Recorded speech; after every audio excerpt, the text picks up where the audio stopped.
So I've got another game from USAopoly here to check out. This one is called Dungeon Academy. So the general idea is that you're playing one of many different type of people who have are graduating from this college of spells, and this is like your final test. You can see who basically wins the game, who graduates, who moves on. And let's open it up, and I'll talk a little bit more about the game. So this is a fun game for up to 6 players. You could do it solo, but I mean it's going to be a lot more fun, with other people, of course. But it's a very unique style because you are creating this unique experience with other players because you're kind of like clocking the choices, which reminds me a lot like Boggle. So for instance, you have these pieces.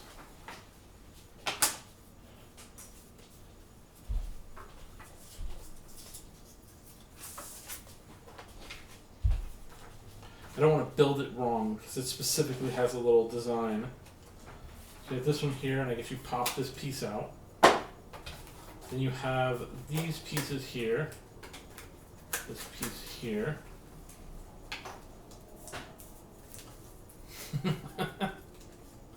Some building.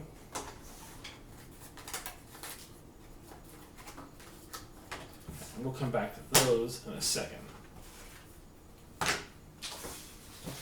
So these are the main pieces.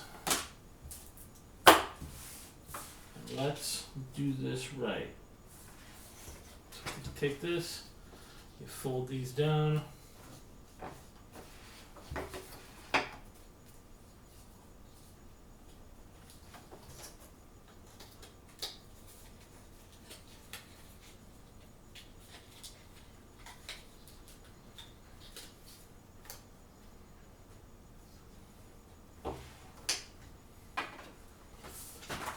Better guide on how to build it. Pretty sure I figured it out here at this point, but it was a little confusing because the pieces didn't really look exactly as they were on this one.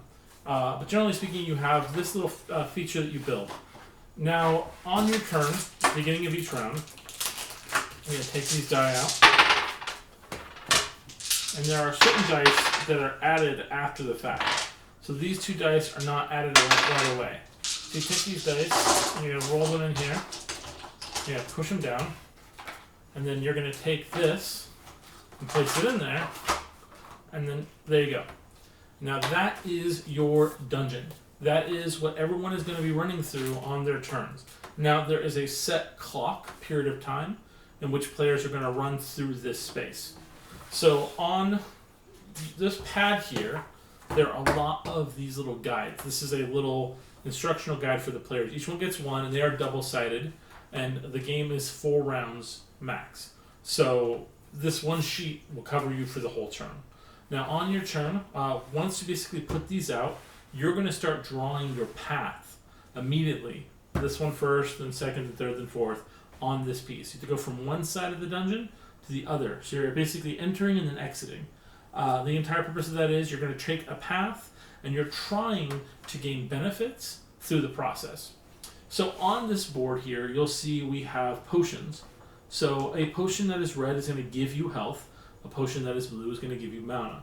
And these little things right here, these other creatures on here, these are things that you're fighting. So for instance, a little ghost or the Reaper are going to cost you your mana to be able to move past them or through them. So in essence, you're killing them for 1, and then for the Reaper, the larger one is going to be 2. With regards to the little red monsters and the larger red monsters, that's going to be your health. So you get to pass through them, but it's going to cost you energy. Now, you cannot go over your max. Now, on this deck right here, in this little packet here, we have the rest of your cards. So you're all going to get a player card on the beginning of the game, and then you're going to get these little health tokens that are right here, and those are going to basically be who you are in the game and like what your life is. So you'll have those on there, and each of these cards have like, pull them up for you. Like this one has 4 health, 3 mana. This one, of course, has your 5 and then 4, and there's just varying cards that you basically get to be dealt to and you get to play. They have special abilities that you get to use as well on your turn, and then on your play turn, you'll gain treasure cards that give you other things like these are cursed glasses.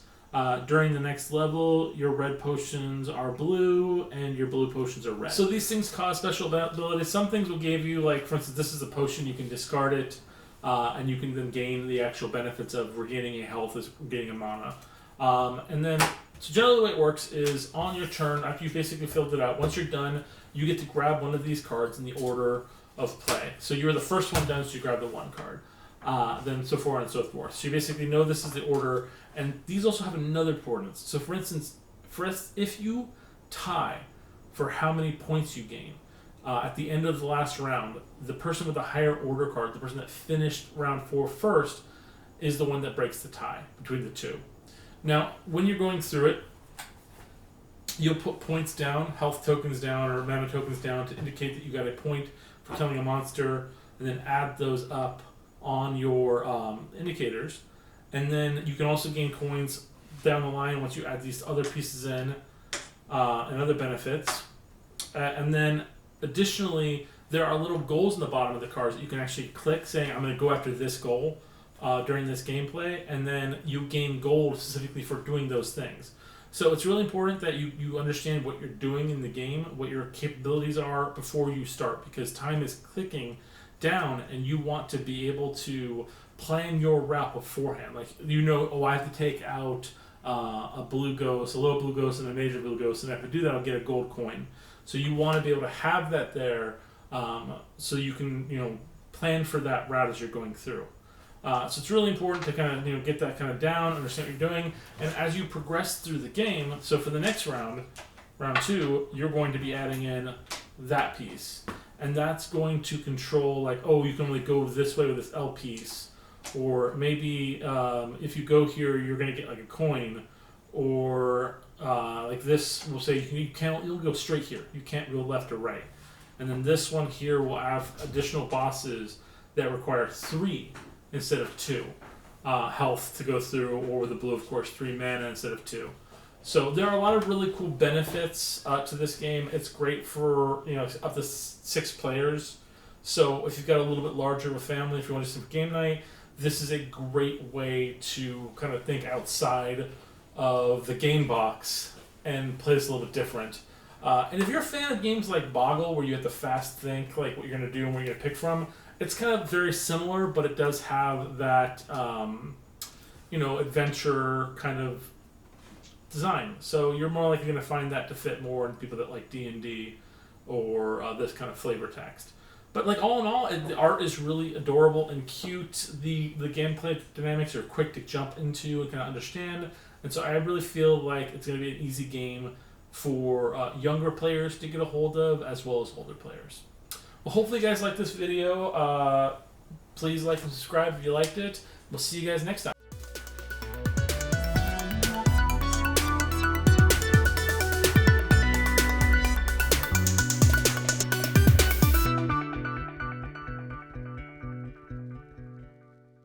These are little effects that are going to